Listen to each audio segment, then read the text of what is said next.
We kick things off with our hero, Tadashi Ono, who is a run-of-the-mill corporate slave, caught up in a job that requires him to print paper even in today's day and age.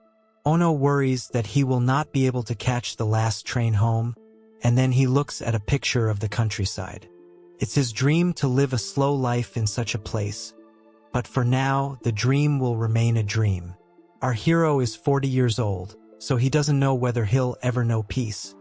But then he realizes that he might miss the train. In the middle of all this panicking, Ono trips and falls, with a shelf landing on him, striking a lethal blow. He is the only one working overtime in this building, so he can't even call for help. That's unfortunate as Ono calls out for help, but realizes that he is going to be breathing his last. He has regrets over not being able to farm by the countryside, but that's what happens when your life flashes in front of you. Ono is then sent to a goddess who is cute and curvy.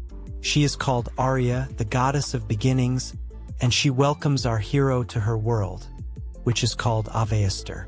She asks Ono if he knows what has happened, but he's clueless. She then explains that he has passed away in his past world, and has now been brought to the heavenly realm of Avestor. Our hero laments that this was a lame way to die, and wonders if he is in heaven right now.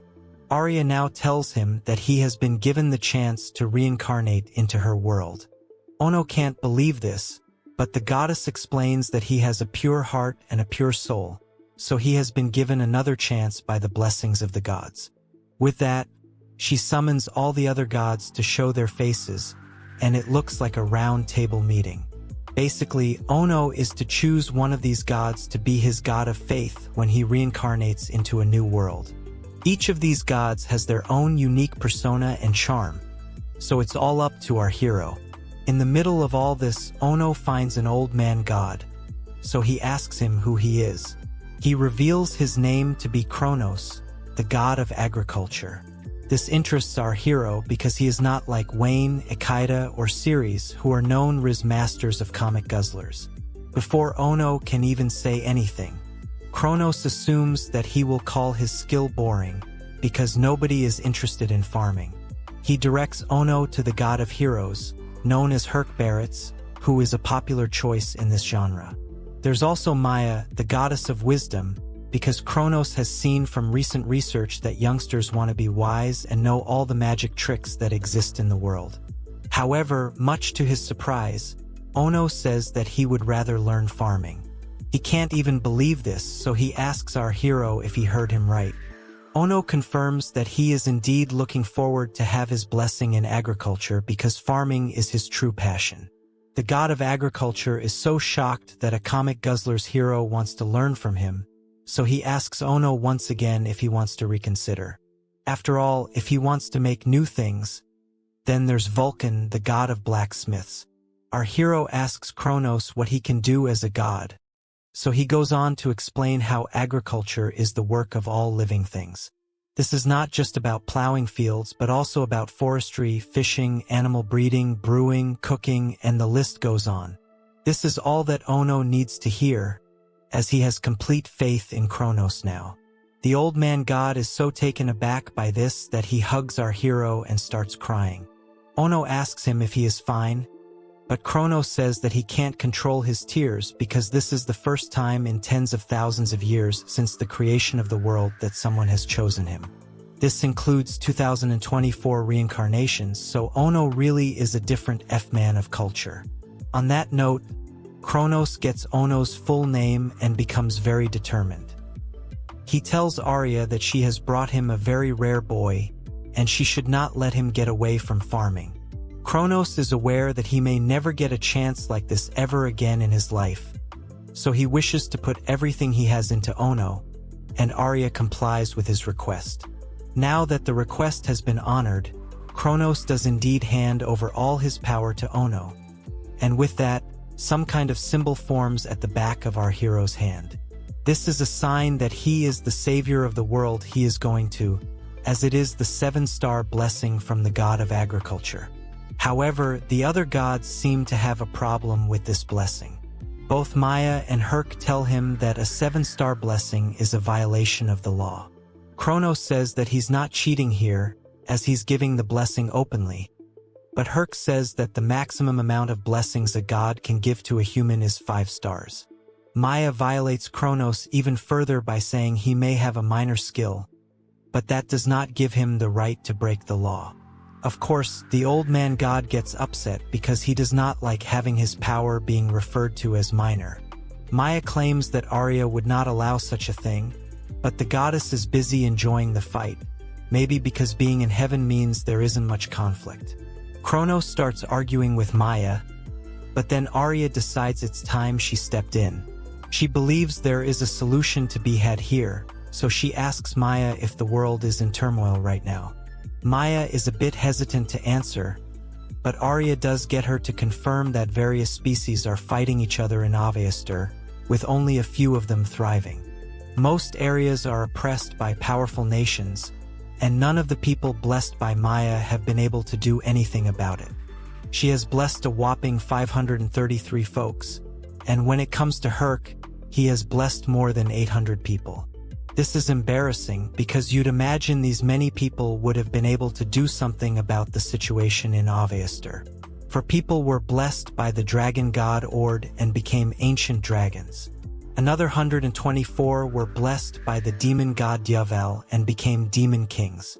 Vulcan gave his blessings to 86 aspiring craftsmen, and it still did nothing of use.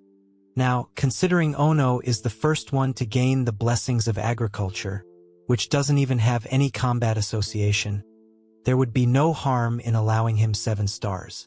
After all, with more food, there will be more peace in the world.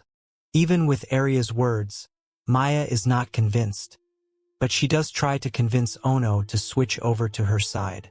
She says that people like her and Herc offer much better benefits than Kronos, and this triggers the old man god once again. But he also comes up with the idea to have Maya, Herc, and Vulcan all bless Ono. The other gods think that he has lost his mind, but Kronos maintains that his blessings will not be enough for our hero to dominate his new life. Having said that, multiple blessings has never been heard of before, so Maya is against it. She clearly doesn't favor Kronos, so he turns to Herc for some support. The god of heroes is a bit hesitant, but then Kronos bowed down with his head to the ground, practically begging him. Herc is embarrassed to see this, but Kronos really wants to help Ono, so he is willing to let go of his pride. This is new to Herc because gods like to monopolize their powers, but Kronos is doing the exact opposite. After some deliberation, Herc decides to give in, but he only grants 1 blessing star to our hero. Herc is not too pleased about it, and vows to never do such a thing ever again.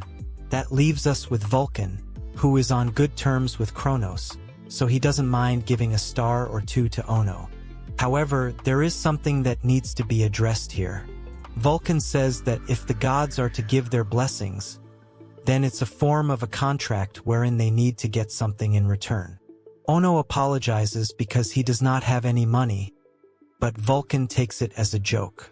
He explains to our hero that all he will need to do is build an altar for the gods and make an offering to them.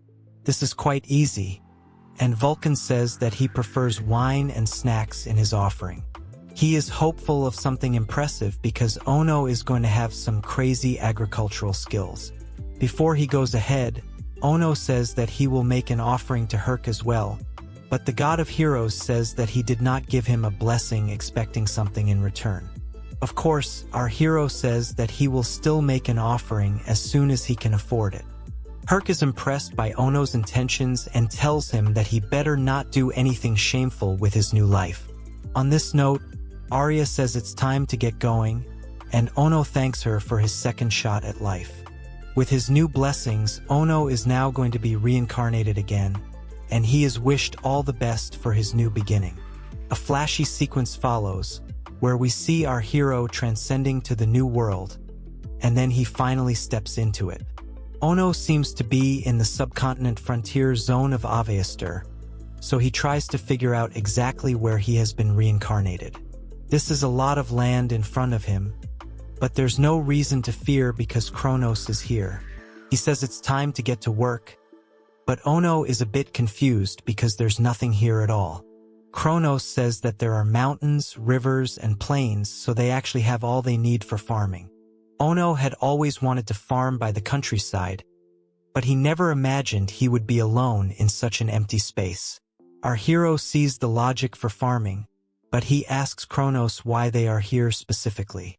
The old man god says that this was the only place where he knew that people would not be around.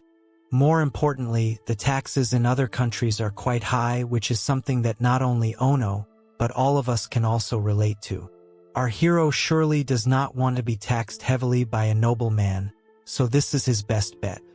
After all, he's not a hero, so people like him will not be favored in this world.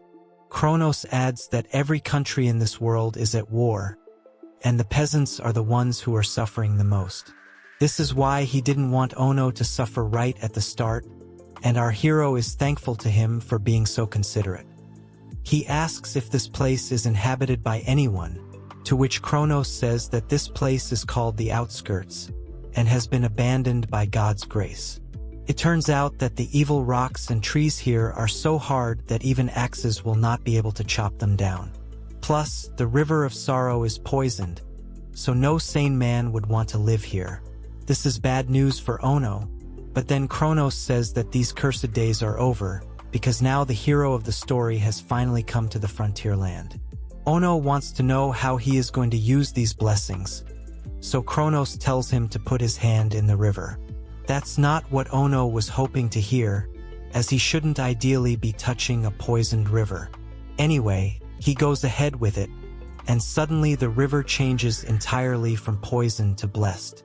Kronos now tells Ono to try the water, and he is shocked to find that it is actually tasty.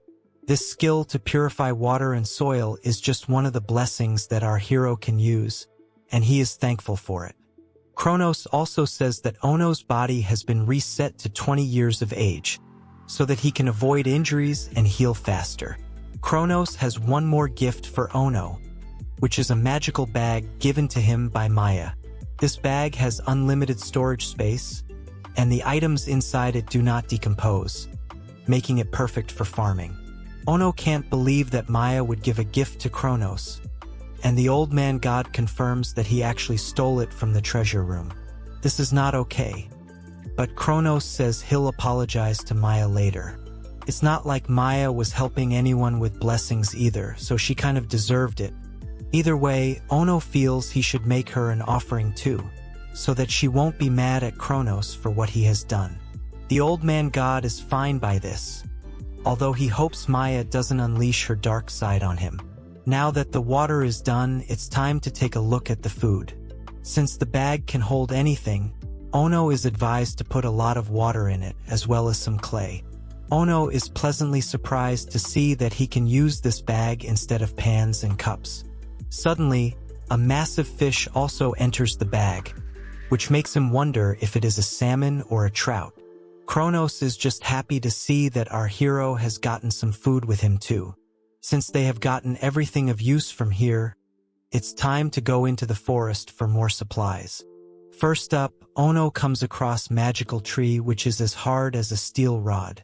His blessings are able to appraise the variety of a seed, but that should be child's play for someone who has his blessings. Now he finds an Alicia herb seed, which is supposed to be a jackpot. These herbs the finest for medicine, and are named after Alicia, the goddess of healing. Normally, you would never find such herb seeds here, but perhaps Alicia has left them here as a gift for Kronos and Ono. Our hero wishes to grow it right away, which is a good idea. He is also able to make a nice plowing device with minimum effort. It's effectively a digging stick, and it fuels his excitement to start a farm from scratch. Kronos tells Ono to put his heart and soul into his first move, which is exactly what he does. In a dramatic moment, Ono launches his first strike with the digging stick, but the outcome is a bit too extreme for him as well as Kronos. There's a bit too much damage to the ground, which Ono has no idea on how it happened. He asks Kronos how this happened, but the old man god would like to know that too. He asks Ono what he did exactly, so he says he did as he was told, by putting his mind into that blow. Upon checking the soil, Kronos realizes that it has not just been plowed, but also transformed into good soil for farming. Kronos admits that even he does not have powers such as these, so it could be that a 7-star hero like Ono has surpassed him due to the purity of his heart. Basically, since our hero always wanted to be a farmer, his desire for it has made him a lot more powerful than Kronos had imagined. Kronos is glad that Ono's wishes have not gone to waste, and then he tells him to start watering the soil. It turns into a nice earthy color, and then Ono sows some of the Alicia seeds. Before these two can plan their next move, the Alicia herbs already start sprouting, which is a bit too ridiculous. This truly is the divine power of a god. And then Kronos reveals that any plant can be harvested in 3 days at this rate. This is not even the half of it, as our hero now grinds up the animal bones they found earlier in order to scatter them around. This acts as a form of fertilizer, and the plants grow even faster. Kronos now says that with such a boost, the plants can be grown in just 2 days. Kronos is feeling hyped up now, so he tells Ono it's time to plant something else. Time passes by, and the trees are already grown, so Kronos says it's time to chop them down for firewood. Ono does not like the idea, especially because the trees are still growing well, but he does it regardless. Our hero does worry that this is not dry wood, so it cannot be used as lumber just yet. After all, freshly cut trees contain way too much water for that, but Kronos is aware of this. In order to remove the water, it would normally take 3 or 4 days, but that would be a lot of time. However, Kronos tells Ono to take a piece of wood and squeeze it. Our hero doesn't understand why he is being asked to do this, but he does it anyway. He is shocked to see that he is able to squeeze and twist the wood as if he is trying to dry wet clothes. Kronos takes pleasure in teasing Ono here, because this was something he knew about. He also tells Ono not to use the logic of his old world here, because this world is full of blessings. Ono wonders if this is magic, but Kronos says it's way beyond that. This is the divine power he possesses now, so he can do infinite things with it. Our hero realizes that he really has been heavily blessed by the gods of agriculture. Now, it's time to make a fire, but Ono has never done this before. There's a first time for everything, so Kronos guides Ono through the process of unraveling the dead grass and then rubbing sticks to create the fire, after which it can be expanded. The fire is made, and this marks the first light of our hero's journey. Kronos is surprised that Ono is impressed over making a fire, because he has divine powers now. However, he had always wanted to make a campfire when he was in his older world, so this is one of his dreams come true.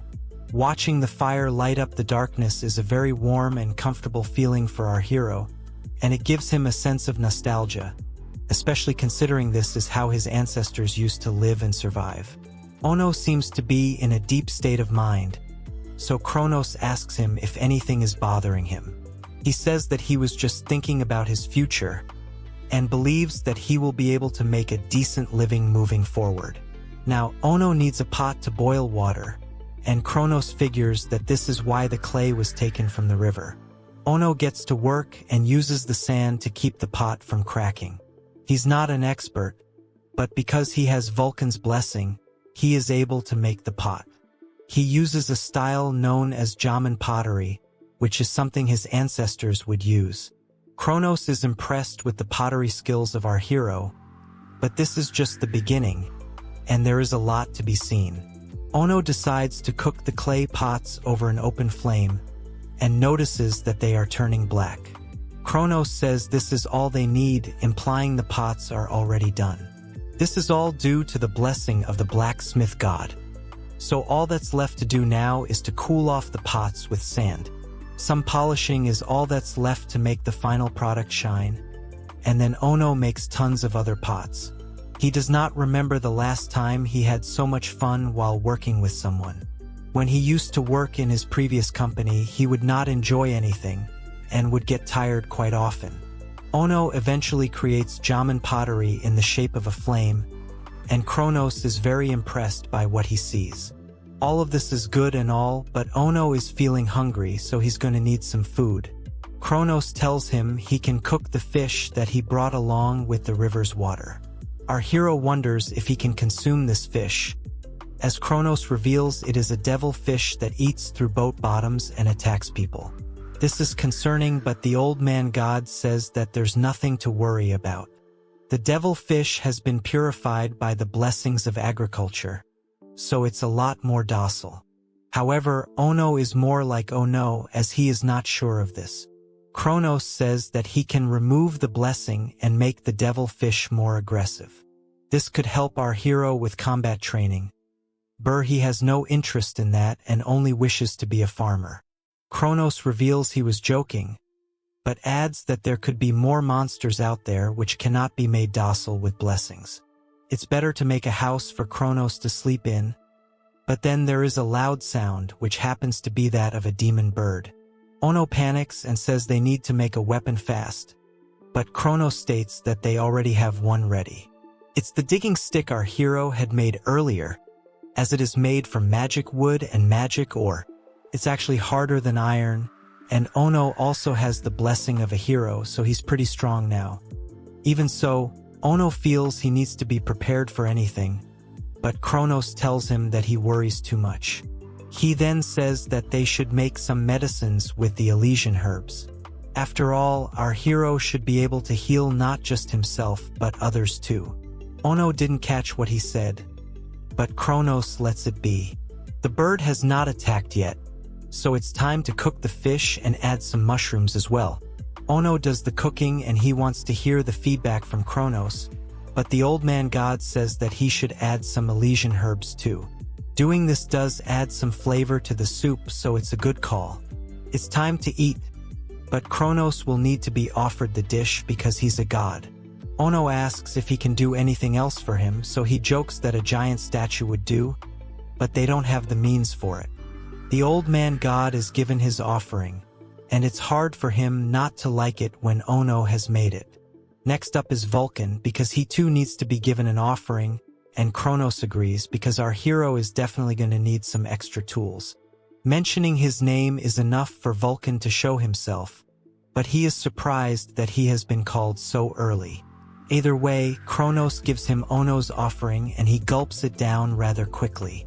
Ono asks the god of blacksmiths how he liked it, but he only says it wasn't bad, almost as if he is channeling his Gordon Ramsay energy. Kronos tells Vulcan he's had enough, so he better get to work, but Vulcan laments that he can't even enjoy a simple meal. Kronos decides to give him instructions while he eats, and he starts off by showing him the ore, which is the only kind of stone that exists in this place. Even with his powers, Kronos can't process it, so he will use the blessings of Vulcan to get the job done. However, Vulcan says that the ore can be processed without using divine power, which shocks Kronos, as he has never seen anyone do it before. Vulcan says this is because people don't know the technique for it. Of course, Ono will need tools for this, including hammers, tongs, and anvils, which will be a tough task. Vulcan says it's easy, and he lists out everything else he wants to do as well. After a lot of hard work, a furnace is made, so it's time to heat the wood to the maximum. Now, all that's left is for the evil wood to burn, but Ono didn't know this was possible. However, Vulcan reveals that it does burn, although it takes a lot more time than normal wood. After some time, we can see that the flame chances from red to blue, and Ono deduces that this is actually magic wood, which is why it needs more time to burn the magic ore. Vulcan is impressed and can understand why Maya was trying to steal Ono from Kronos. He leaves the rest to Ono and tells him that he will offer guidance if he notices something off. Ono waits for the magic ore to turn from black to blue, and only then does he start hammering it. Vulcan is impressed once again because turning blue means you can change the shape of the ore. Vulcan says he's never had an apprentice as good as Ono, which makes Kronos prouder than anyone else. Our hero, on the other hand, does not know what to do next. He has to basically do it his own way, because the final output depends on how our hero wants it to look. Ono doesn't care if he will fail, because it's been so long since he's been able to do something new and different. After he's done, he cools it down with a glass of water, and then he notices that the ore has now turned into demon ore, which is super hard and good for processing. Ono makes a hammer of magic steel, which he thinks is ugly, but also likes it because he's the maker. Vulcan approves, but Ono wants to make more tools, so the god of blacksmiths suggests making an anvil. They need to make crucible for that, so Ono suggests making it with clay. A kiln needs to be made to heat it up, so both Ono and Vulcan put in their best efforts to make this possible. After tons of trial and error, they finally create the ceramic mold and crucible, but Ono is at his limit as he has not slept for 2 days. He takes some rest, and Kronos uses this opportunity to make a joke about the seeds being sown.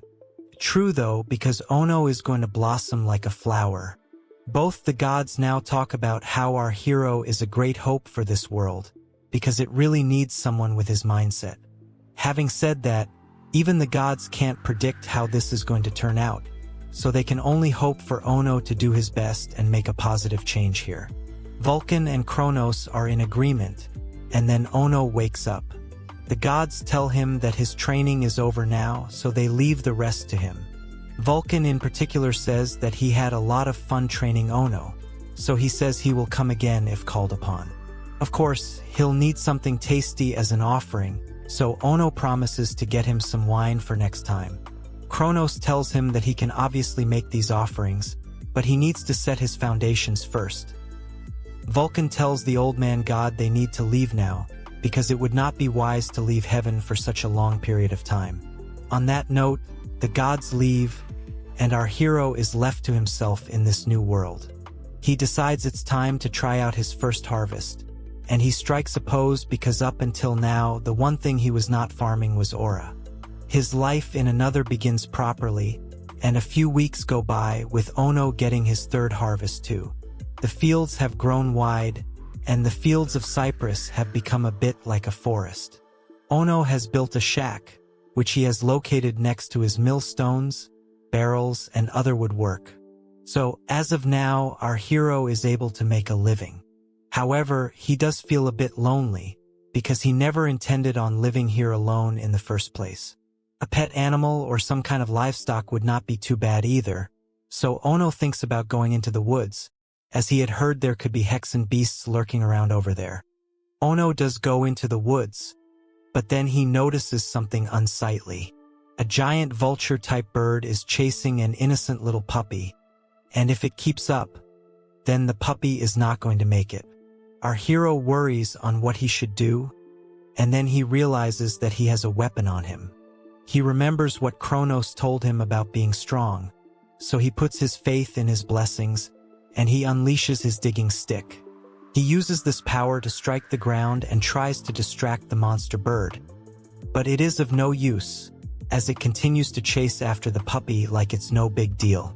The strike to the ground will not affect the bird directly, so our hero decides to innovate with the dirt he has dug up.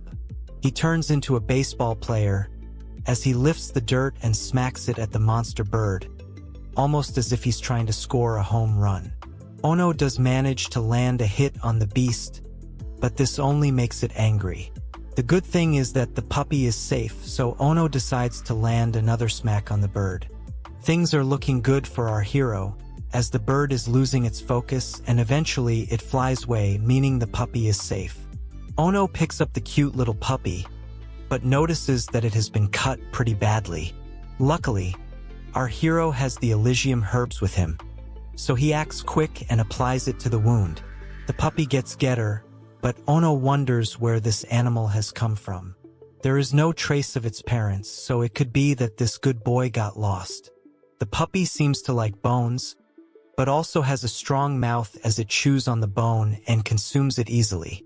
Our hero panics and tells it to relax, after which he offers the puppy some hard-boiled taro nuts. This may not be a regular dog, but he's very cute and lovable, Ono asks the pup if he would like to come along with him, and he seems to respond with enthusiasm. The pup jumps onto Ono, and he figures he has finally got the pet he was looking for. The pup keeps making a sound like Kururu, so Ono decides to give him the name Kururu too. Now, Ono carries on with his life, but at least now he has a companion. He has managed to expand the lumber forests and fields, while also maintaining a large stockpile of food, although there's not a lot of variety. Ono realizes that there isn't a lot of seasoning, which is essential to enjoy a happy life. This makes him wonder if he should explore the area outside, and he figures he might as well do it. We don't know how much time has passed by since the puppy rescue, but he is no longer a puppy now. Kururu has become a massive beast now, and he looks like some kind of magical fox. Ono is happy that his puppy has finally grown up, and asks him if he would like to come along for a trip to the other side. There could be salt over there, and Kururu sure looks excited to try new territory. Kururu wants his master to get on top of him, but Ono says that he can walk it. However, the beast fox decides to put his master on top anyway, and rushes ahead at light speed. Our hero is amazed to see how fast his pet can run, especially with him riding him. They are able to reach their destination in quick time, as Ono had assumed it would take at least 2 or 3 days. He is so happy that he congratulates Kururu on doing such a good job as well. There is an ocean here, and it's nothing out of the ordinary, as the water is black and murky here, but that means it's the same as the river. Ono touches it with his hand, and as expected, the water becomes clear and tasty. The taste of the water is almost like the Japanese sea, so it looks like this world is not too different from Ono's original one. This means that he can use simple evaporation to extract salt from this ocean, and with this, he will be able to create his own salt fields. Suddenly, Kururu has something to show, and it's a crazy haul of abalone and turban shells. The beast fox then takes his master along to show an even bigger catch, which includes lobsters. This may be another world, but that does not change the fact that this food is going to be yummy. Ono goes on to cook all the seafood, and it's a treat for sure. The lobster is tasty, and so is the abalone because the seawater is nice and salty. The food takes Ono back to the good times, and he cooks some more food for Kururu because he deserves it. As he makes more food, Ono can hear Kururu drinking water, which makes sense because salty food does make you thirsty. However, Ono notices that his pet fox is actually right in front of him, so it makes him wonder who exactly was making the sound of drinking water. He turns around and notices a beast girl drinking tons of water from his bowl. She finishes it in a second and is already complaining about no more water being available. She seems to be dressed absurdly, and it looks like she's one of those fantasy beast girls.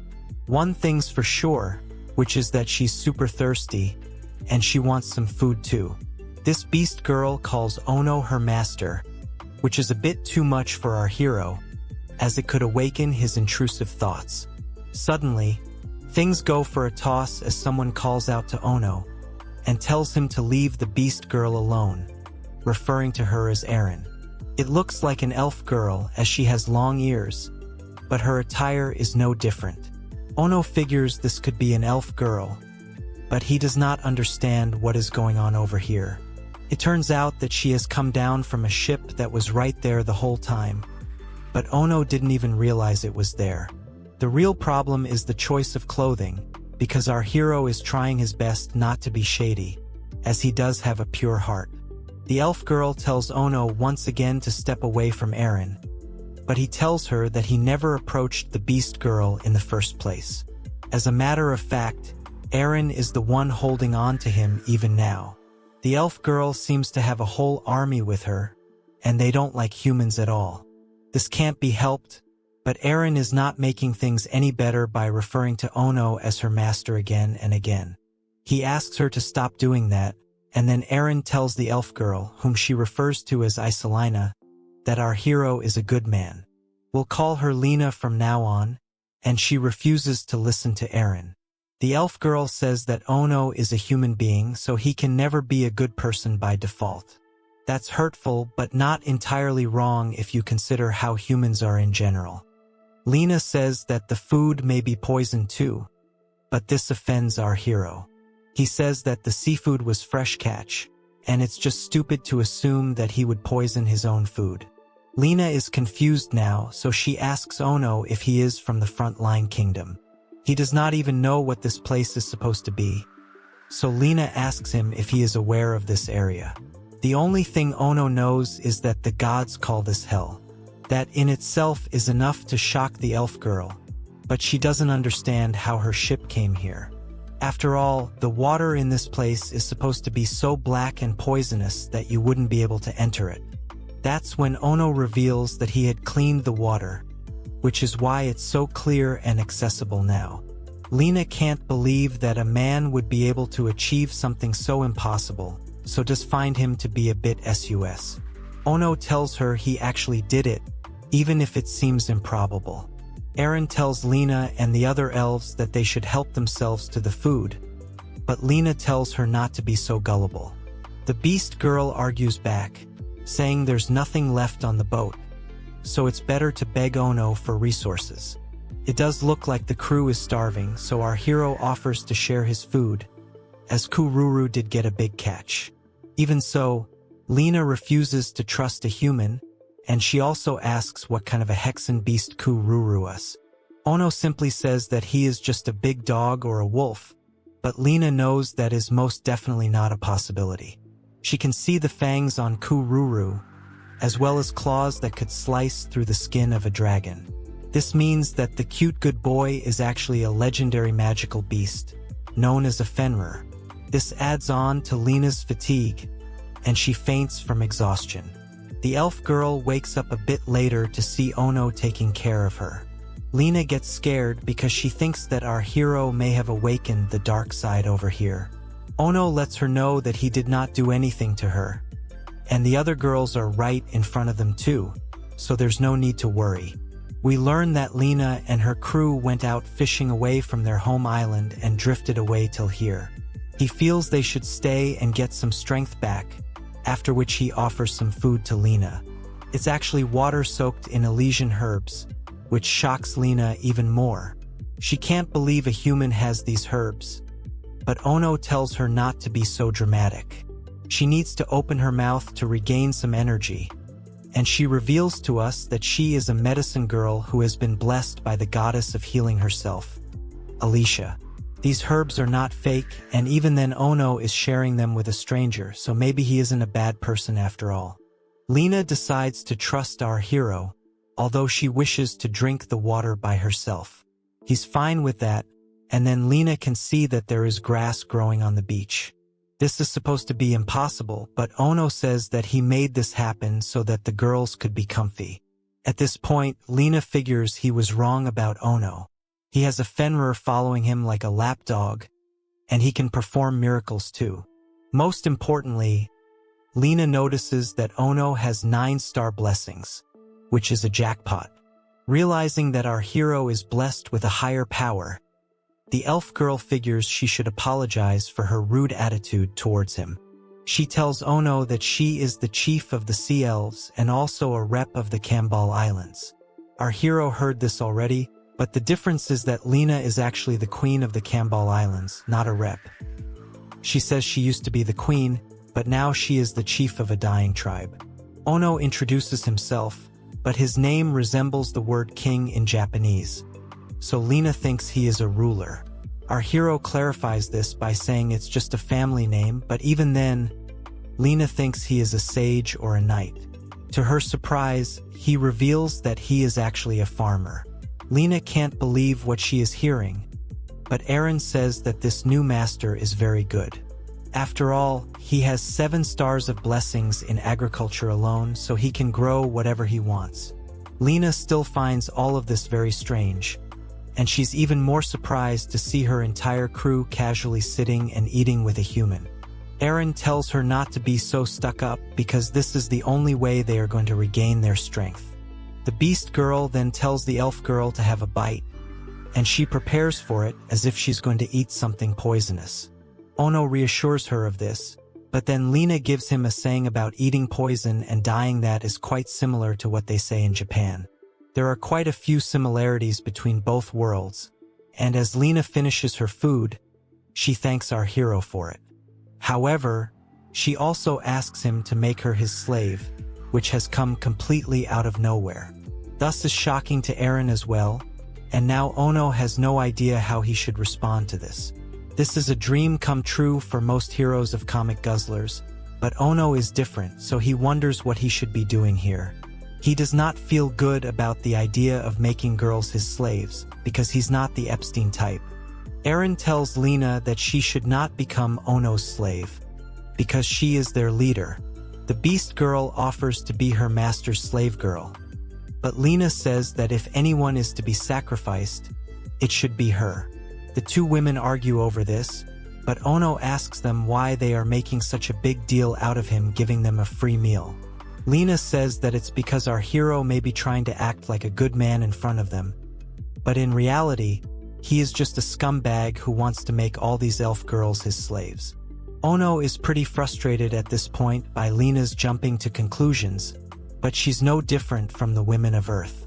Lena refuses to accept that a human can be good, because they are known to be vicious beasts who like to enslave elves and catgirls. However, Ono says that's a very crazy type of thinking. He reveals that he has been living here all alone, and he does not need any slaves. Eren is confused, so she asks him why he's helping them if he doesn't have any shady intentions. Our hero simply says that he'd help anyone in this world, and even asks why a person wouldn't help someone in need. The girls explain how humans actually behave in this world, and it shocks Ono greatly.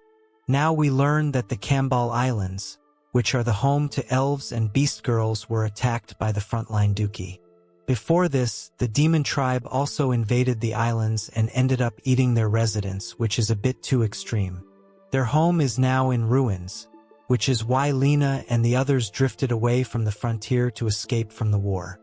This also explains why there are only young girls and kids in the crew.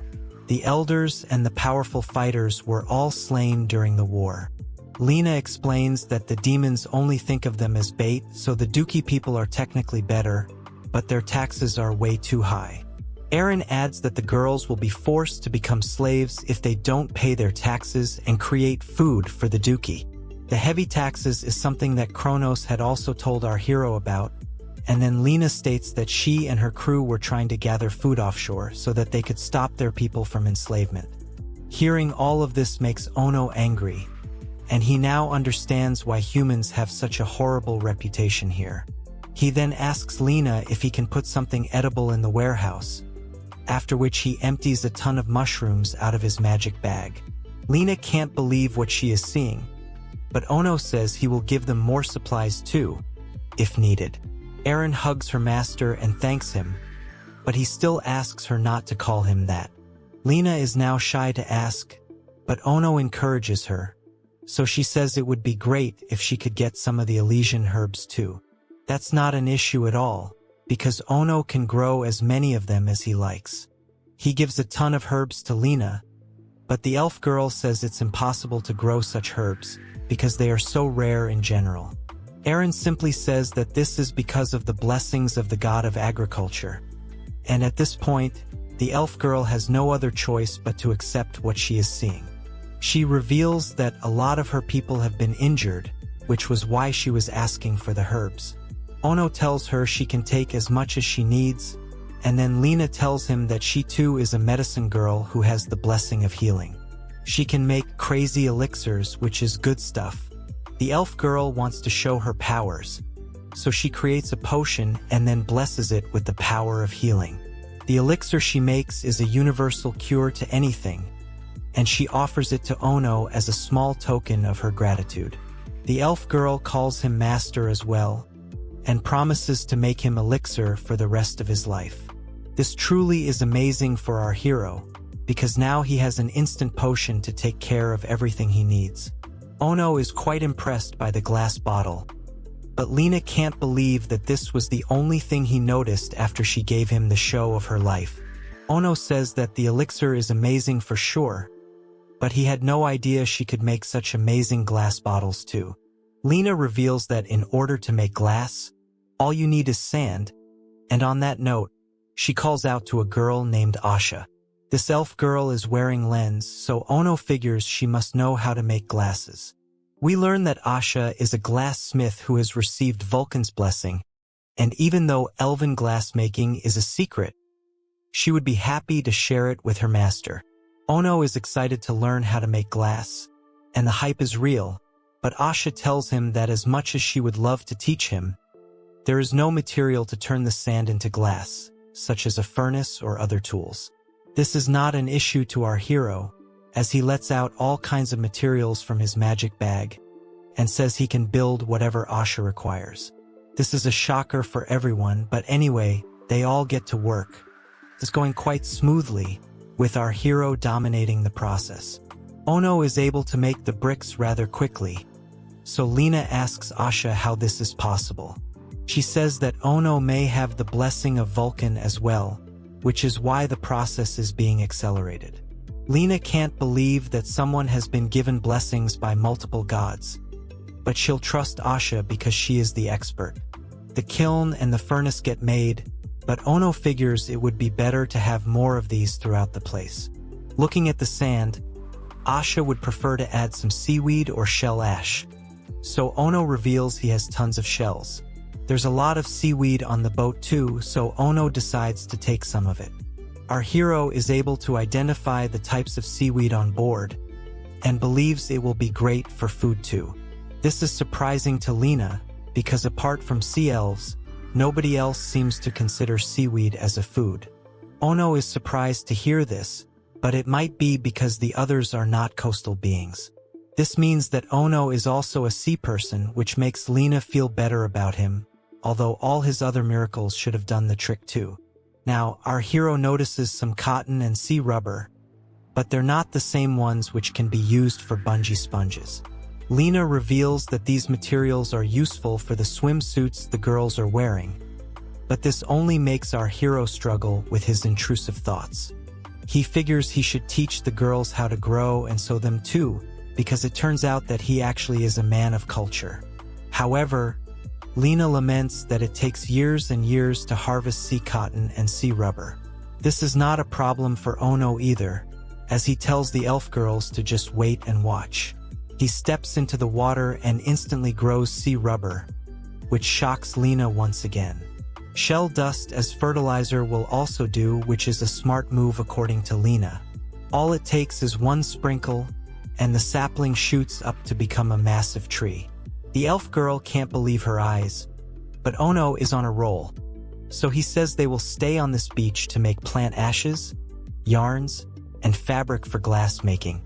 Now, he asks Lena if she really wants to thank him for the food, to which she says yes. She says that the world does not need medicine folks or beast men, but they need people like Ono, who will do whatever he can to help others. She is glad to be by his side, as that will put her on the right side of things. Ono says he is just a farmer who does not know about this world, so he strikes a deal with Lena. He will provide her with food and Elysian plants, and in exchange, she will bring him items from her island that might be useful. She gets his vibe and says that they'll leave for their home island tomorrow morning, after which she will surely get back something useful for our hero. This makes him realize that it's almost sunset now, as he did not realize how time flew by. He should have at least built a house for the elf girls, but he used everything up on the equipment for the glass. He's done a lot for the girls so far, so it's not like they're upset with him or anything. Erin decides to make herself useful, as she sets up a tent in rapid time. The girls have a stretchy fabric that can be used as a tent, so Ono is thankful to them for using it. It's honestly the least they could do, and the Kururu shows up with a ton of prawns. The Fenrir is covered in salt water, so it's time for a bath. Kururu becomes super soft and fluffy after his bath, but this makes the elf girls want to take baths as well, and this leads our hero to fight his inner demons. He figures he should make changing rooms for them because he does not want to tarnish his wholesome image. Ono gets fresh as well, but then Lena shows up in an alluring night dress and asks him to come to her tent. On Comic Guzzlers, we all know what that means, and so does Ono, which is why he says it would be better if he stayed here and watched the fire. He wants to keep his intrusive thoughts at bay. But both Lena and Asha drag him inside because they can't let their master sleep outside while they sleep in a tent. Erin is there too, and she wags her tail as she calls out to her master. Our hero does not want her calling him that, and even though this tent has a lot of space, Ono isn't sure if it can take his elephant. He has no choice, so he decides to sleep at the far end, but Erin drags him to the middle and says he should sleep there. Anyone else would just let the dark side take over him, but Ono is still fighting a losing battle. Luckily for him, Kururu shows up and sleeps between him and the girls, so Ono is safe for now.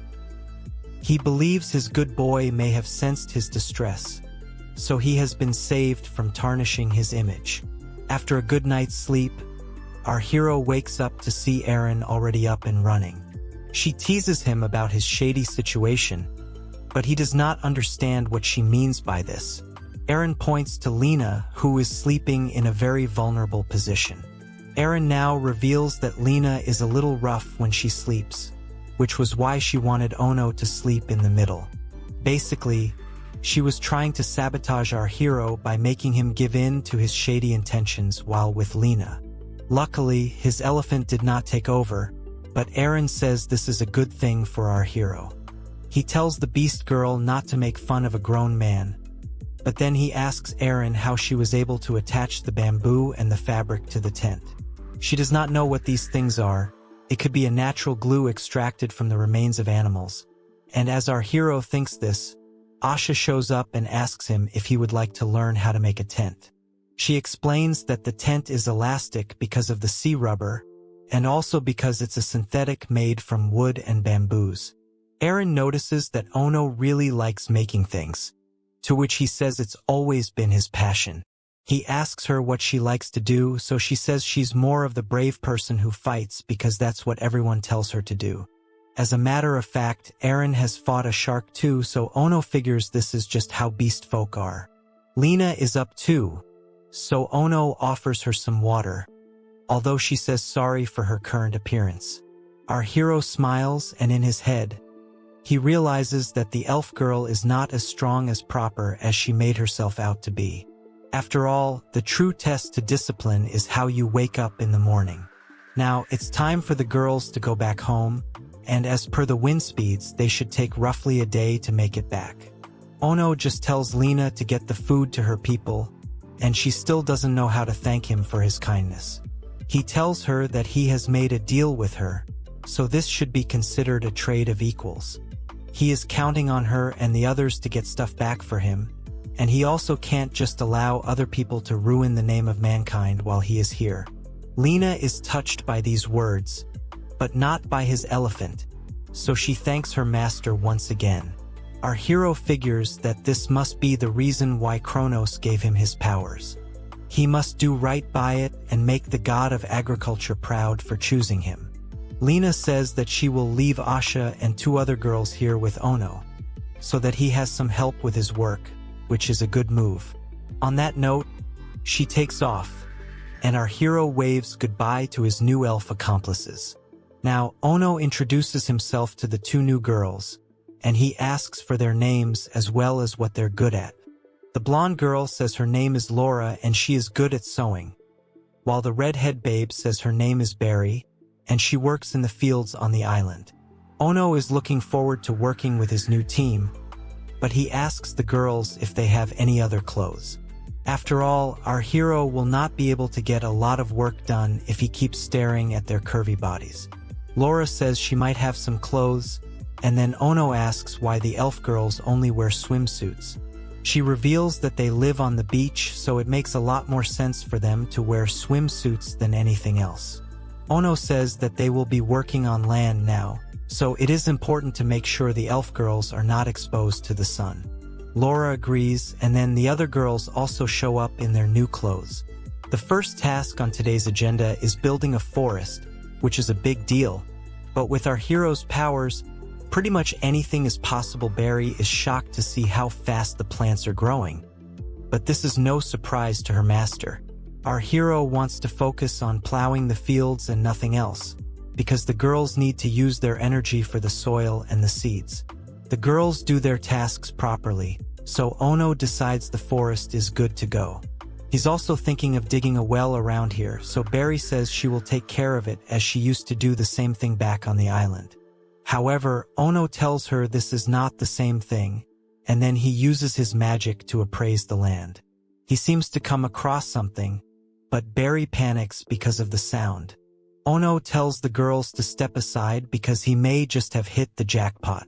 He strikes the ground, and then a massive gush of water reaches the top. Ono could smell the fresh water in the ground, so he plowed the underwater vein. Basically, Ono didn't want to waste time building a well, so he simply dug a hole in the ground. This is way too advanced for Barry to follow, but she wants to be of use, so she asks to be allowed to do the construction. Ono is fine with that, as he has all kinds of materials to make that happen. Our hero now decides to take a lunch break, although it is a bit early for that. But it's fine because Asha is there to supervise Barry. She tells Laura to help her master, which she does, and then they notice that Kururu has caught yet another fresh batch of seafood. The salt that Ono has made has got a sweet taste, so he thinks of a new recipe. Laura asks what she should do, so Ono tells her to bring the seaweed he had taken from the elf ship. He intends to make soup with it, so Laura does as she is told. Now that he has some more time to cook, our hero intends to make the soup a bit more complex. Laura comes with the pot, and from the looks of what Ono has prepared, she assumes he's trying to make bread.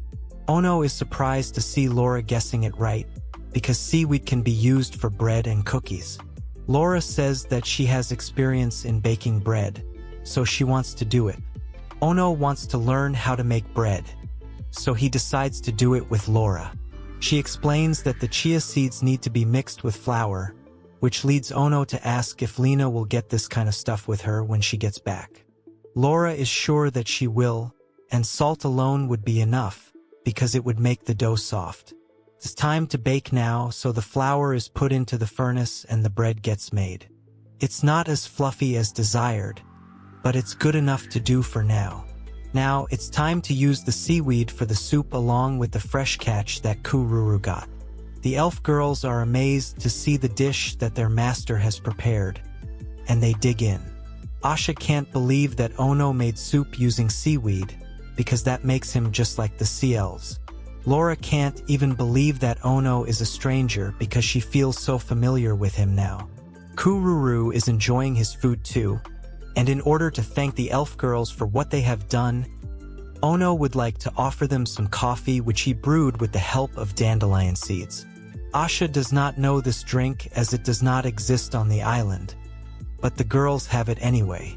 It's a bit too bitter for them because they are not used to it, and Ono realizes he should have gradually gotten them into this habit. He has made the coffee as per the standards of his world in Japan, which is a bit too bitter and high on caffeine. For Asha though, this is amazing and she loves the drink. Ono is glad to hear that, and he tells Asha that she has to teach him how to make glass. She's a bit embarrassed to be teaching her master, but she is at his service if he needs her. After some time, our hero is able to create some nice glass, and Asha congratulates him on it. Things are looking good for Ono, and he wonders how the gods are doing in heaven. He is going to make them an offering with seafood, and then Asha says that the magical wood will be great in boosting the firepower. The sand here is ideal for making glass too, so we have only just begun with the story. Asha now says that they will need to make a lot of potion jars if they are to create tons of elixir. Ono tells her to go ahead and do it while also adding that plates would be nice. Now, our hero believes that he should make as many elixirs as possible to help people in need. For that, he will need to expand the Alicia herb garden too. On top of that, he'll need oil for cooking and lighting along with grapeseed. He then turns to Barry for some support before it gets dark, and she's up for the task. Since they are going to need a field that can be expanded outwards, Ono prepared tools and food with whatever her could get his hands on. As he continues with his planning, he comments that this is really it for him. He has finally achieved the life he had always dreamed about. The next day, the plan is to harvest sea cotton and sea rubber. Barry goes to collect the materials, but Laura says that in order to make yarn and cloth, she will need a spinning wheel and a loom, both of which will take time to make. She and Asha have done it before, so they'll go ahead with it, and Ono says that he will make the sewing needles. Our hero learns how the cotton fibers are turned into thread, which is then used to weave the cloth. He did not realize it before, but making clothes does seem to be a lot of work. This could also be another reason why the elf girls have been wearing swimsuits. Barry notices someone approaching, so she alerts Ono about it. Luckily, it's just Lena and Aaron who have come back from the island.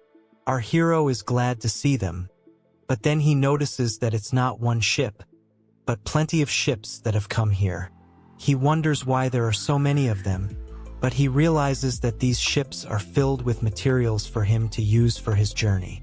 Aaron now happily hugs her master, but he tells her to stop calling him that. She teases him about it, and then Lena tells her master that they have come back safe and sound. The elf girls have brought tons of crops for our hero, and he is delighted to see the amount of stuff they've got for him. He would have been happy even with the seeds, but the final product is definitely better. There's barley with hops, which means that even beer can be made now. With the sugar cane and coconut, brown sugar and coconut water can also be enjoyed. Ono notices wheat and soya beans too, so he really has tons to work with. Lena reveals that the Duke invaders brought these crops with them because there wasn't a lot being cultivated on the island before. The elf girl laments that this is all she could get from her island, but Ono tells her that this is perfect. On top of this, Lena has also got around 150 elf girls to come and help our hero with his work. Plus, they've brought a whole load of tools to help with the cloth production. This is essentially an army for Ono, but Lena says that she used to run a country by herself, so she is going to make the most of this opportunity. Having said that, Ono is not sure how he will cultivate a single field with all these items. As he is thinking of the next step, he hears the girls talking about one of them having an affair with him, which is a nice thing to hear, but also somewhat sus. Lena is told that Ono is not the kind of man to be so shady, but she says it would be a good thing to have him united with the Sea Elves. They keep saying this is a good thing, but our hero lets the girls know he can hear them quite well. Now, he tells Lena that there are far too many people here, but she says that this is the right amount of elves needed to build a village. Ono is surprised to hear this, but Lena says she will only do it with his permission. Our hero may not be opposed to living here, but he wonders if they are just going to use this beach to catch seafood. Lena says that she actually wants to build a settlement here.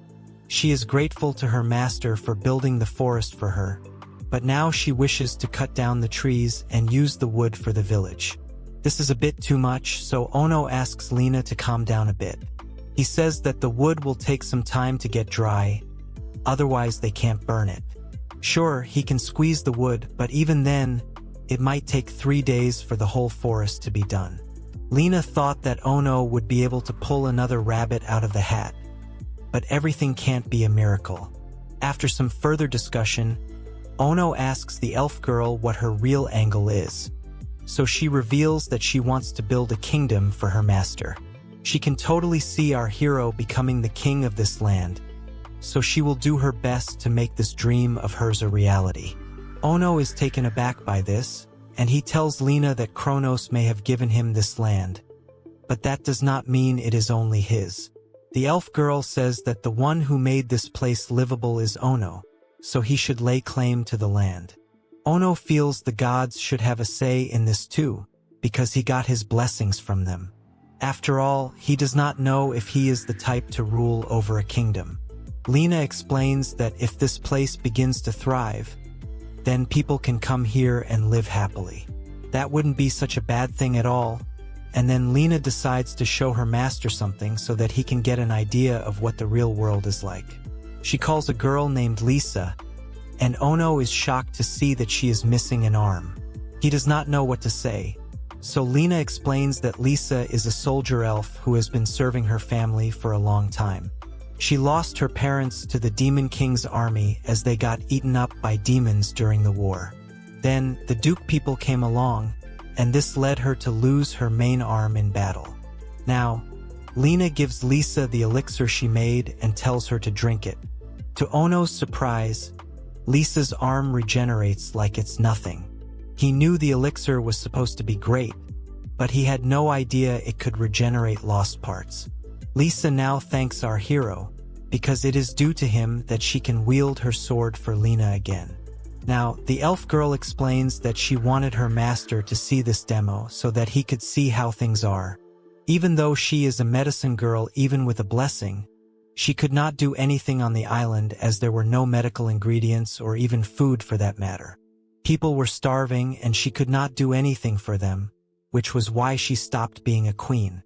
Ono argues that Lena has the power to make the elixir, not him.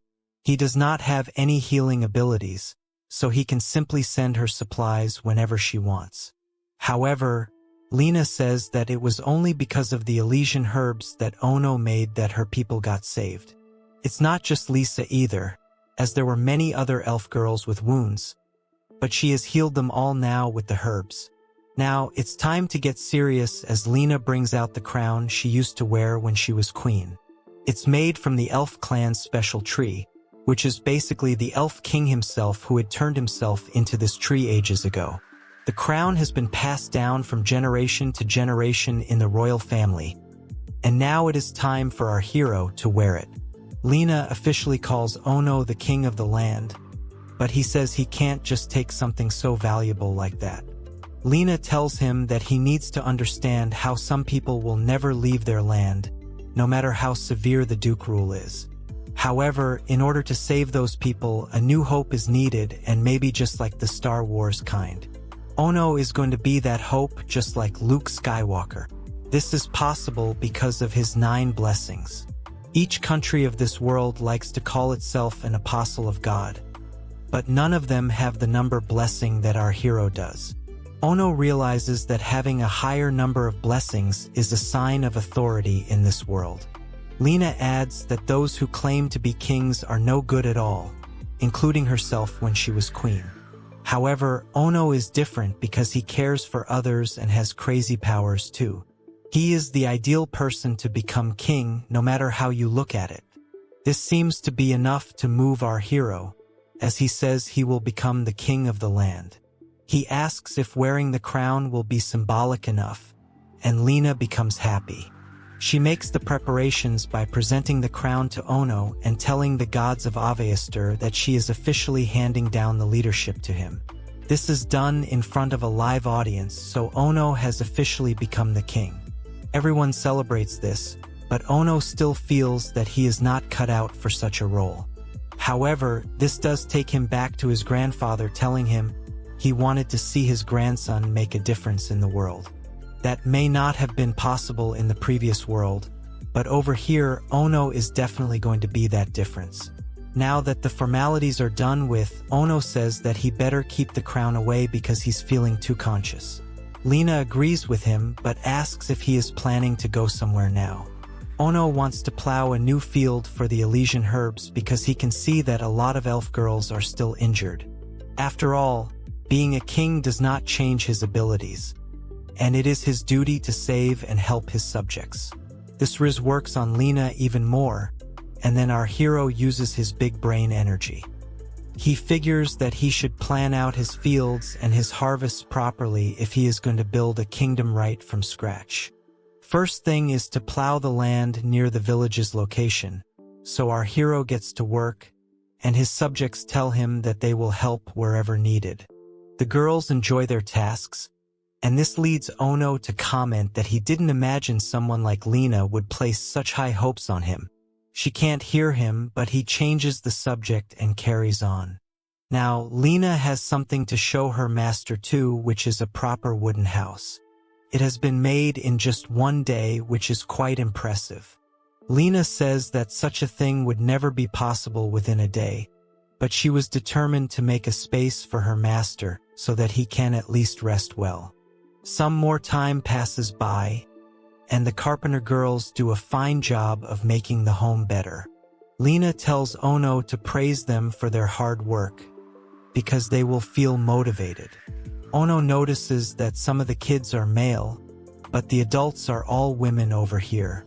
This is once again a dream come true for most folks, but Ono must stay focused and not let his intrusive thoughts take over. He thanks all the girls for their hard work, and this does make them very cheerful indeed. The leader of the carpenters, named Ship, tells Ono that his words are wasted unless he actually has a look at what's inside. The house looks quite well done, and this is because of the fine wood Ono was able to make. The surface of the wood has been polished, and even the proper nails have been used, so it's a work of fine art. Our hero asks Ship if she needs any other tools, so she says that iron is something she faces a huge shortage of. Ono says there's no need to worry because once the fields are done, he will make magic steel, which is a lot stronger than iron. The current stock really isn't enough, so our hero figures he should start mining as well. He enters his room for now, and notices that there is a king-size bed over here. Lena says that a king's bed should be soft and huge, as these symbolize his authority. However, Ono thinks that it's a bit too big for a house of this size. Lena says that this is because he will not be sleeping alone here. Ono agrees because even though the others are sleeping in tents, it wouldn't be nice for him to be the only sleeping in such a big space. Now, Lena asks our hero whom he would like to have in his bed, and since he hasn't shown an interest in Aisha, she thinks that maybe her master likes slimmer, more toned bodies like a true man of culture. Ono figures that the word sleep over here has a very different meaning, so he asks Lena what her intentions are. She says that maybe he would like to have multiple baddies at the same time, but this is another moment where Ono goes oh no. He tells Lena that there has been some kind of misunderstanding, as he was not referring to enjoying life like a salacious king. The elf girl understands what he means, but even then, she believes that her master is a king now, so he should have someone attending to his night needs. Ono doesn't know how to respond to this, so Aaron chips in and says that Lena always messes up such lines. On that note, Lena finally tells our hero that the elf girls and beast girls would like to have an emotional linking to their king. After all, there are not any men to be their partners either, but this is leading to something extremely sus. The food problems have been catered to already, so all that's left is reproduction and increasing the population. Ono is confused because he thought that elf girls hated humans. That may be true, but Lena has come to realize that our hero is an exception to the humans she has met so far. There's also the fact that elves are really strong when it comes to reproductive skills. This means that even if they mate with a human, the child will still be an elf. This makes Ono feel even more suspicious because this is not at all the image he had of elves when he was in Japan. Lena says that even if a human child is born, the elf girls won't have a problem with it because it will be his child, after all. The main thing is that the elf girls have a low population right now because of the war, so they need to build it again fast. Of course, Lena knows that Ono would have his own preferences, so she offers him Aaron, who is the chief of the beast girls. She also offers Lisa, whom she wants to place as our hero's guard, but Ono just met her, so he feels a bit uneasy about it. Lena is surprised because she thought that men are always ready to mate, which is true if you are a real man of culture, as has been stated 1,000 times already in this video. However, Ono is a bit different, so it won't be that easy for him to give in to his intrusive thoughts. The problem is that beast girls and elf girls have their own mating cycles. It's not that they won't be able to attend to their master's needs, because their body structures are similar to humans, but when it comes to having babies, it is a must to do it during the breeding cycles. All of this is well and good, but our hero wants to know why Lena is speaking as if he has already decided to mate with someone. Ono is in a tight spot now, but he has to do something about the situation. So he says that he is ready to spend the night with Lisa as she is his personal guard. He is not interested in doing shady things though, so he is suggested to make do with Eren then, which is even funnier. The beast girl says no diddy and then suggests getting with Lena instead. The elf girl becomes super shy upon hearing this, but she says that she's not sure if her master even likes her.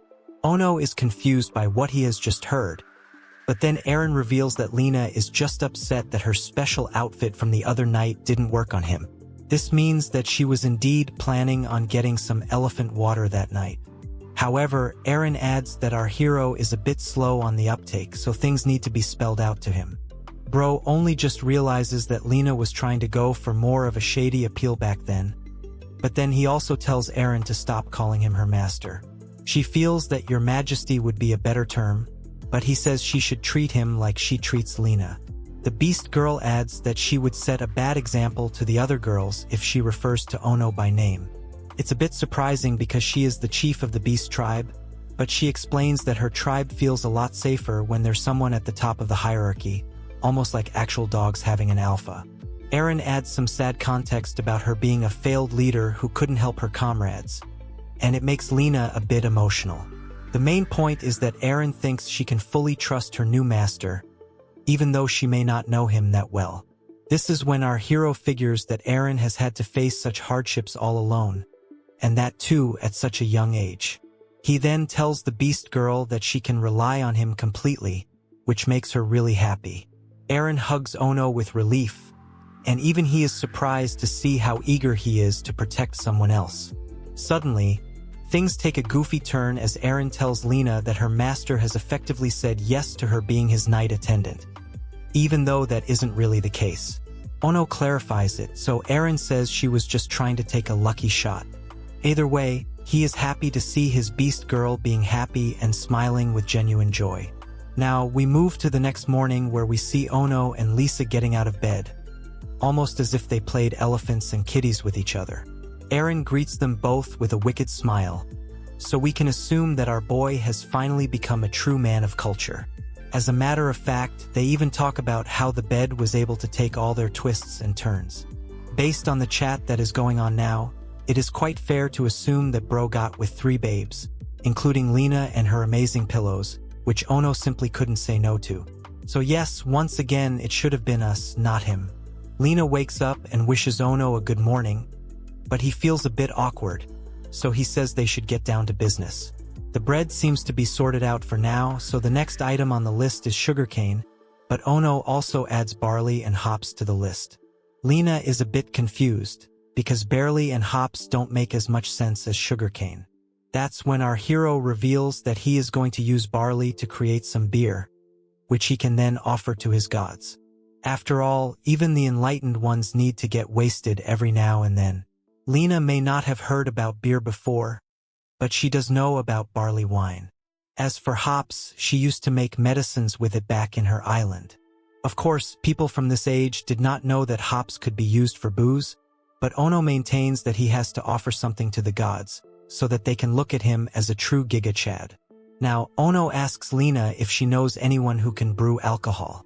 She says yes, because there are some people who also have the protection of the agriculture god. This allows us to meet Brewer Mal, who does look like someone who can make a good drink. Ono explains the task to her and understands the assignment.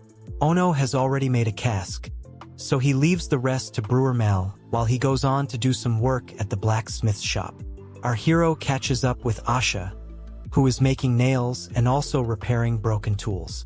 This makes sense as everything is susceptible to damage, but it is still not ideal to melt iron again and again to rebuild it. Magical steel would be the best option here, but Ono is running out of stock for that. He then gets an idea and calls out to Kururu, as he needs to use his speed for his errand. Ono knows he can now go as fast as the Flash and reach the northern forest in no time. Magical steel is in abundance over there, and he might as well also get some water while he's at it. He brings out his magical storage bag and takes in all the water, and in the process he also gathers some devil salmon. That's definitely 2 birds with 1 stone, and before you know it, Bro has reached the northern forest. It's time to get his beast mode on. So Ono harvests as much magical steel as he can. He is able to do a good job of that, but he wants more, so he decides to go deeper into the forest, just like how he had gone deeper into Lena's kitty. Now that he's reached his venue, Ono pulls out the dig-up shot, which gives him tons of magical steel. Our hero comments that his protection powers from the gods coupled with the storage bag really come in handy, as he has got a crazy cheat code.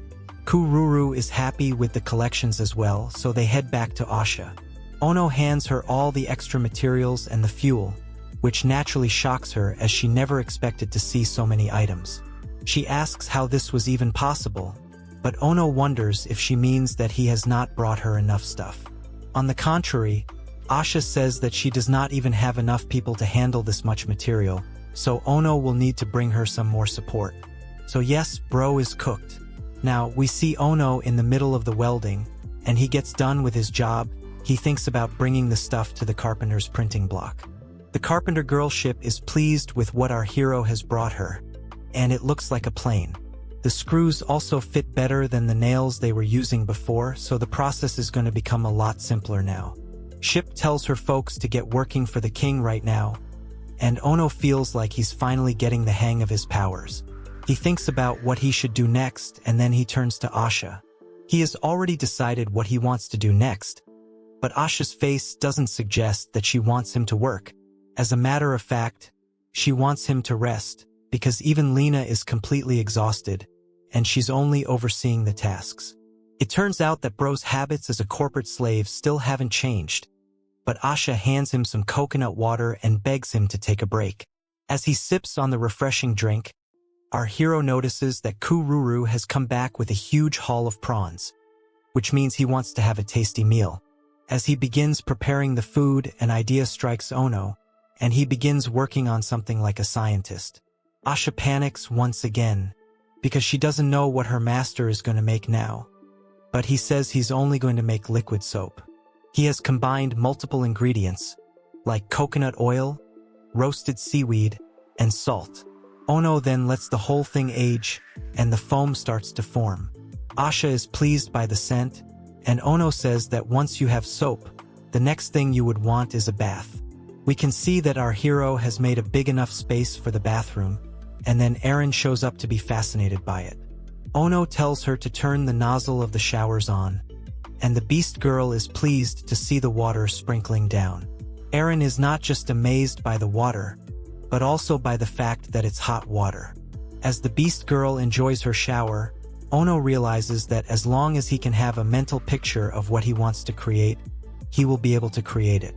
Now that the work for today is done, Bro tells his babes that they can all enjoy the showers, so Eren gets all the girls to come here. Even Ono steps into the bathtub to relax after such a long day, and he is happy that he is able to enjoy Japanese cypress again. At this very moment, Eren shows up with all the girls, but rather than their swimsuits, they are all in their birthday suits.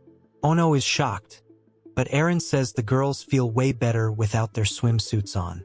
Even men of culture would feel that way if you catch my drift. Lena blushes and says that this would be the best way to further develop her relationship with Ono too, as they have already gotten shady. Our hero is a bit nervous, but Eren steals his shorts because she wants him to feel comfortable as well. Of course, we can all see from Ono's face that he's in a hilarious situation. He tells Eren not to do such things, but she calls him boring. She also steals Lena's towels because it has to be an eye for an eye. Ono seems to be very reserved even after the previous night, so he tells Eren not to mess around, otherwise she won't get dinner. Now, Lisa also steps into the pool and she apologizes for Eren's behavior. Of course, Ono is not made, but he does admit that Eren acts like a child. However, he also knows of her tough past, so he wants to learn more. He asks Lisa, as if she is his curvy sensei, about what the people from the kingdom did to the elf girls and beast girls they captured. He wonders if Lisa and the others were taken advantage of, but she states that nothing was done to the women as the commander of the enemy was a woman. This is news to Ono, and he also learns that the main objective was not to capture the Kambal Islands, but rather to use them as a frontline base to attack the Demon Kingdom. Lisa states that her own forces were quite formidable, but the female commander was on a whole other level. She seemed to be super strong, as she was able to take down multiple soldiers with a single blow. This was what caused Lisa to lose her arm. Ono worries that this commander must have the divine protection of the hero god, so he's better off not making her his enemy. The kingdom also wanted the military's food supply, so Lena used this as leverage to spare her people in exchange for regular food. This may seem fair, but perhaps this was the kingdom's main plan all along. It's rather evil, but Bro's intrusive thoughts keep his eyes focused on Lisa's pillows. This makes her want to ask him a question, as she slightly touches his standing python. Lisa asks our hero if he has any control at all, especially based on his actions the previous night. Bro can't believe even Lisa is like this, but she says that's just how it is. At least he is able to stop himself from launching at her over here, but Ono says that Lisa is a very dignified woman. Lisa is happy to hear this, as it's the first time a man has ever spoken to her with such grace. Ono understands his girls a lot better now, but he has to set some rules moving forward. He explains that he will hold an offering ceremony to the gods once the booze is ready, but he also suggests having a wedding ceremony before that. Lisa believes that this is called a first flower ceremony, where the bride gives her flower to the man she desires. Based on the previous night's actions, we don't know if there are any flowers meant to be plucked, if you know what I mean. However, this ceremony will definitely confirm marriage, and then Lisa talks about how each surviving man once got 4 to 5 wives due to the shortage of elephants. Basically, on the island, it was normal for women to propose, which is why Ono is in such high demand right now. Our hero then goes on to talk about how he wants the ceremony to be a lavish one with a wedding cake, gorgeous outfits, and wedding rings. Of course, in order to make this happen, he will need to create bridal outfits and make rings too. Suddenly, one of the girls comes up from behind and calls out Lisa for sneakily talking to the king. The word of him marrying all the other girls breaks out, and every babe is now excited. Of course, Ono did not intend to literally wed all his babes, but that can't be helped now, so he'll just have to deal with having the ultimate collection of babes. Okay, now there's only one thing on our hero's mind, and that's his wedding. Brewer Mal is in charge of the booze, and Laura is to be given charge of the wedding dresses. What's left now are the cake and the rings, so he needs to figure out where to get the ingredients from them. Suddenly, Asha runs in and tells her master there is bad news. However, it's just that instead of magical steel, some of the ore that Bro had brought in earlier consisted of diamonds, rubies, and even sapphires. This is actually good news for our hero, because now he does not need to worry about the wedding ring. Asha now asks to leave the ring-making duties to her, and Ono has full faith in her. With this problem gone, Bro now needs to think of the cake, for which he will need milk and eggs. For this, he will need chickens and cows, but doesn't know from where to get them. Suddenly, Kururu shows up and takes our hero away to someplace. Ono wants to know what's going on, but it looks like he's in for a surprise. Kururu takes his master deep into the forest, which is known for being a scary area. Now, the Fenrir beast starts growling, which is not very on brand for him. Ono figures there's something lurking around, so he pays close attention. That's when he notices some chickens and cows, but they all look like the final boss versions of their species. Ono decides to go the peaceful way by asking these beasts if they would like to be raised by him. However, he gets no reaction, so Kururu decides to show them what it means to oppose his master. His growl is so powerful that the monster chickens and cows calm down in fear, which impresses our hero. He then tells these animals to give him milk and eggs, so that he can give them tasty food in return. Kururu gives them a scary stare once again, so everyone forms a line. With that, Ono has become a tamer too, although most of the work was done by Kururu. There's also the fact that livestock falls under agriculture, so this is right up Ono's alley. Now, Lena and Aaron show up, but are shocked to see all these animals here. They have brought him some flower seeds because of the flower ceremony, but this is a bit extra. Ono is just glad to have made his ranch and coop, so he tells the girls it's time to sow the seeds. Aaron realizes that these muscular animals are actually demon cows and demon chickens. These animals are known to be vicious beasts, so the girls wonder if they can even be domesticated. This should normally be impossible for a human, but they notice the chicken doing exactly what Ono is telling it to do. Of course, Kururu's presence makes all the difference here, which is something that Lena and Aaron realize. Aaron does come up with an idea though, which is to use these beasts for their fighting power. There are around 34 magical beasts here, so if the Duchy army were to make its way here, then they can be neutralized by these beasts. Lena sees what Aaron means, but she says they should still be careful about it. Now, Ono shows the girls that his new pets have already given him milk and eggs, but they know what the real reason is for this. Of course, Bro simply thinks that taming these beasts is easy peasy lemon squeezy. And at that moment, Laura and Asha also show up with the wedding dress. Laura has actually done a great job, because this dress is going to look great at the wedding. Asha has also made a wedding ring sample, which looks absolutely amazing. Ono is glad that he trusted the best girls for this job, and they decide to go into mass production. Before they leave, Ono asks them to at least try out the new bread, as he had created a bread oven earlier for the cake. Brewer Mal happened to bake this bread, and it looks really tasty. Not just that, there's all kinds of booze too, such as rum and beer, so it's time for the girls to enjoy a drink. Laura and Asha both seem to like these new drinks, as they're a lot better than warm ale. Ono is relieved that his livelihood magic is good for cooking, as he can heat and cool food and drinks quite easily with it. Now that the bread oven is also done, what's left is cream and butter.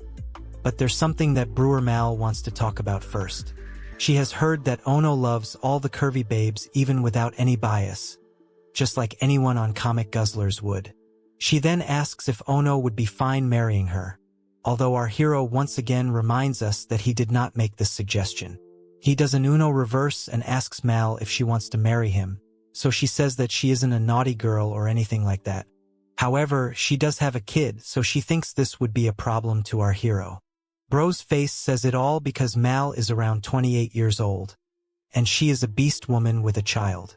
Basically, she did have a husband named Cornell, but he lost his life because of the Duchy army.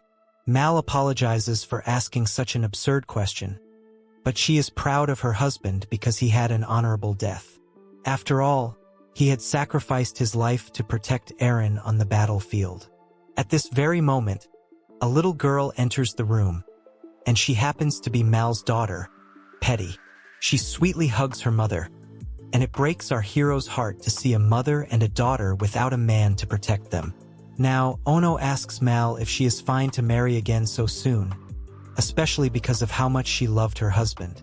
She says that her husband would rather be happy to see her getting married to the protector of this island. Ono realizes that he must take care of Petty and also give birth to many other children, which is the duty of a true man of culture. Ono can't take this anymore, so he readily agrees to marry Mal, and even tells Petty that he will be her new father. Mal is grateful to him, but he tells her to be more casual with him now that she is going to become one of his many wives. There is a noble reason behind this, so Ono figures this is what a king is actually supposed to do. The big day soon arrives, as we see all the babes getting together to enjoy the wedding ceremony. The population of the village started off at around 100 people, but now it's the size of a small town, all thanks to Bro. There's a nice selection of dishes too, such as steaks, soup, and cake. Suddenly, someone calls out to him, and it happens to be Lena, along with all his other brides. There are around 7 babes in total, so this is the biggest rizz moment for Ono. He is taken aback by how pretty his wives look, but he also is unsure if he can handle 7 wives at the same time. Lena starts to feel conscious, so she asks Ono if they are looking weird, but she can rest assured that is not the case. Bro is still concerned over so many wives, but he'll just let it be and consider this to be an island custom. The girls tease him by saying he was ready to marry anyone as long as they got shady with him, but Bro has to maintain his reputation, so he asks his brides not to spread such rumors. Having said that, it's also nice to be wanted, so Ono is not too perturbed. Now, it's time to make offerings to the gods, so our hero begins with a warm meal. The food is presented and then a flash of blinding lights take over. Now, both Kronos and Vulcan show up, seeming happy to see Ono doing well. They are also glad to see him with booze, so it's time to get sloshed. Our hero tells the gods that he was also able to make some friends, although that's putting it lightly. The gods are looking forward to their offerings, and judging from their reactions, they love it. Vulcan doesn't waste any time with the booze, so Kronos as to tell him to control himself. Now, Lena approaches her lover boy and asks him who exactly are these people. He says that they are gods, but wants to know why the elf girl is asking him this. He explains that since they made offerings to the gods, it was obvious that they would come down to see him. However, Lena tells him not really, because there's nothing obvious about literal gods appearing in front of them. That's when Bro realizes that there has been yet another misunderstanding. How is Ono going to explain his scene with the gods to his many brides? And how on earth is he going to manage 7 wives at the same time? What do Kronos and Vulcan have to say about this? I'd love to discuss more of that with you guys, but that's all for now, so you know what to do next. Like, share, and subscribe if Ono is a refreshing new hero for you guys and you want to see his story continue. I'm trying all kinds of stories and edits to give you guys some engaging content, so let me know if you have any suggestions in the comments below. Okay then, I'll see you in the next one.